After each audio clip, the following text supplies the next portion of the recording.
Roibh isteach. You're more than welcome.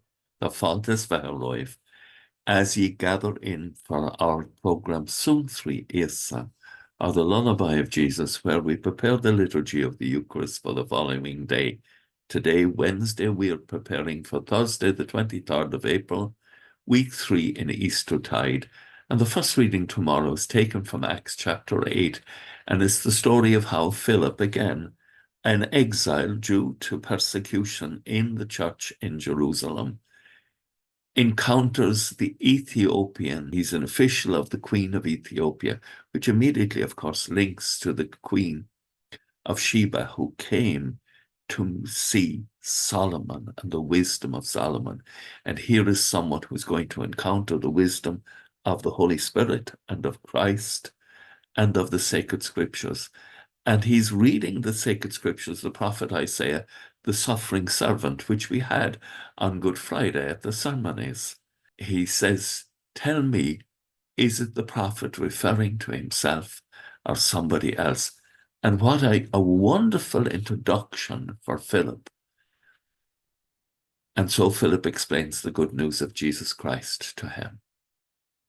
And they have just arrived at a place where there is water, and he insists on being baptized. And after he comes up out of the water, Philip is taken away by the Spirit of the Lord. And the eunuch never sees him again, but goes on his way down to Ethiopia, bringing the good news of Jesus. This is an extraordinary act of generosity on the part of God. The word of God goes down into Africa. And so the psalm says, cry out with joy to God, all the earth. Let us rejoice for the extraordinary ways that God can spread his word. Come and hear, all who fear the Lord. I will tell what he did for my soul. Blessed be God who did not reject my prayer or withhold his love from me. His love goes down into the heart of Africa. And the gospel, John chapter 6, 44 to 51. Jesus says, I tell you solemnly, everyone who believes has eternal life.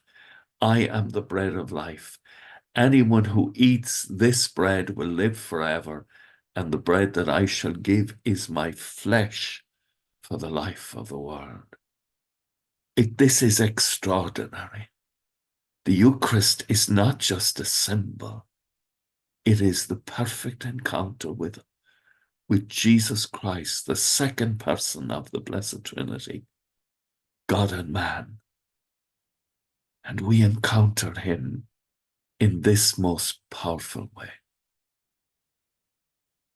With thoughts such as these, let us go to our beds and let us pray that we shall indeed awaken in the morning with the praise of God on our hearts and on our lips. Agus gomana dia el cope the shiv, aham mak agus spirit nave. Amen. Slán gefol. Bye for now.